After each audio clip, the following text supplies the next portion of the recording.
সবাইকে। আজকে আমরা একটা ভাইরাস ক্রিয়েট করতে যাবো, সেটা হচ্ছে পাইথন দিয়ে একটা ভাইরাস। তো এই ভাইরাসটার কাজ মূলত একটা কম্পিউটারকে স্লো করে দেওয়া বা একটা মোবাইলকে স্লো করে দেওয়া। তো চলুন আমরা দেখি যে আমরা ভাইরাসটা কিভাবে ক্রিয়েট করবো। তো সর্বপ্রথমে আমরা আগে একটা মডিউল ইম্পোর্ট করবো, সেটা হচ্ছে ইম্পোর্ট ব্রাউজার, এবং সেটার আমরা নাম দিয়ে দেবো যাতে আমাদের বারবার না আসে যে ডাব্লিউপি দিয়ে আমরা কাজ করবো। সেটা হচ্ছে আমরা যে কোনো দুইটা ইউআরএল যেমন www.google.com, অবশ্যই সেটাকে যেটা রেজিস্টার স্ট্রিং, আমরা সেটাকে এভাবে ব্র্যাকেট ক্লোজ করে ঢেকে দিব। দিয়ে আমরা আরেকটা দিব, আপনার জয়টা ইচ্ছা আপনার যে ইউআরএল, সেটাকে আমরা নাম দিব হচ্ছে ইউআরএল 1, বা আপনারা কেউ যদি চান ইউআরএল 1 এভাবে দিতে পারেন। সেটার নাম দিব হচ্ছে আমরা www.yahoo.com। আরো একটা দিই, URL 2 is equal to www.duckduckgo.com।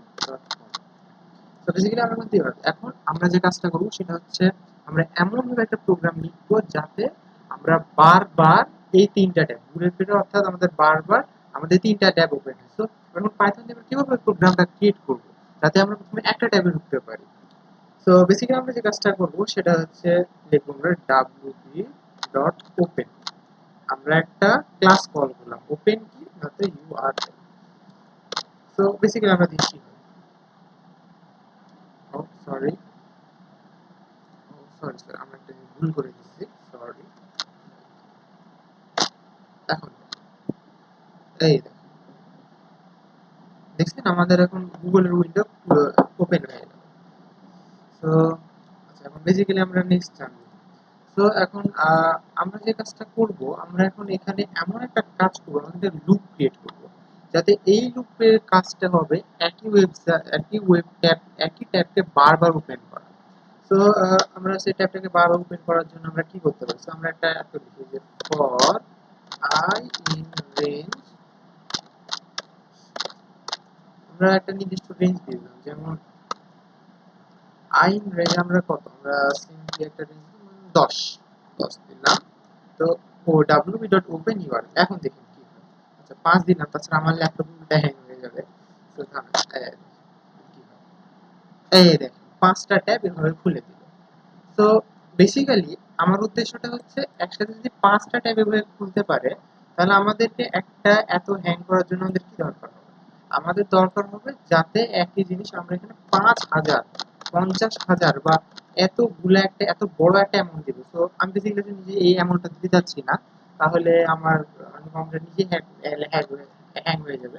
তো আমরা আরেকটা কাজ করতে পারি। তো এটা গেল, শুধু আমরা এটাই না, আমরা একইভাবে আবার লিখবো যে অন্যান্য যে ফর আই ইন রেঞ্জ, এটা দিলাম যে টু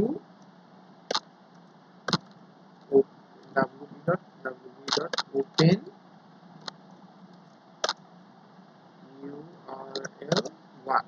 একইভাবে আমরা দিব, আবার দিব for I in range two, আমি বেসিক্যালি গুগল করতেছি, আমার নিজেই এত হ্যাং হয়ে যাবে। তো wp.open URL 2।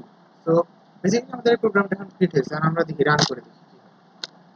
দেখুন আমাদেরকে সর্বশেষ 6টা ট্যাব ওপেন করে দিল। দেখুন আমাদেরকে 6টা ট্যাব ওপেন করে দিল। তো বেসিক্যালি আমাদের এইটুকু প্রোগ্রামে এই সিম্পল করে আমি কিন্তু কিছুই কিন্তু লিখিনি। পাইথন কোড কিন্তু বিশাল থেকে বিশালতর হতে পারে, মেশিন লার্নিং বা মানে কল্পনার বাইরে আপনাদের কি করতে হবে। সেখানে আমরা একটা সিম্পল, আমরা জাস্ট 13 লাইনের একটা কোড, কিছুই নেই, 13 লাইনের একটা কোড লিখে একটা কম্পিউটারকে হ্যাং করে দিয়েছি। সো অনেক অনেক ধন্যবাদ। এখন আপনারা যদি চান কোনো সত্যি সত্যি হ্যাং করতে, তাহলে এখানে একটা হিউজ অ্যামাউন্ট দিয়ে দেবেন, যে এত বড় একটা অ্যামাউন্ট দিয়ে দেবেন, এত বড় একটা 20 লাখ 30 লাখ 40 লাখ এরকম একটা অ্যামাউন্ট দিয়ে দেবেন। তাহলে এরকম একটা অ্যামাউন্ট দিলে সরাসরি কম্পিউটারটা হ্যাং হয়ে যাবে, এমনকি মানে অনেক গুরুত্বপূর্ণ ফাইল নষ্ট হয়ে যাবে। সো আমি বলবো যে প্লিজ এভাবে কারোর সাথে শয়তানি দুষ্টামি করেন না, কারণ কারণ অনেকের অনেক সমস্যা হতে পারে। তো সো বেসিক্যালি অনেক অনেক থ্যাংক ইউ। আমি আরো পরে আরো ভিডিও নিয়ে আসবো।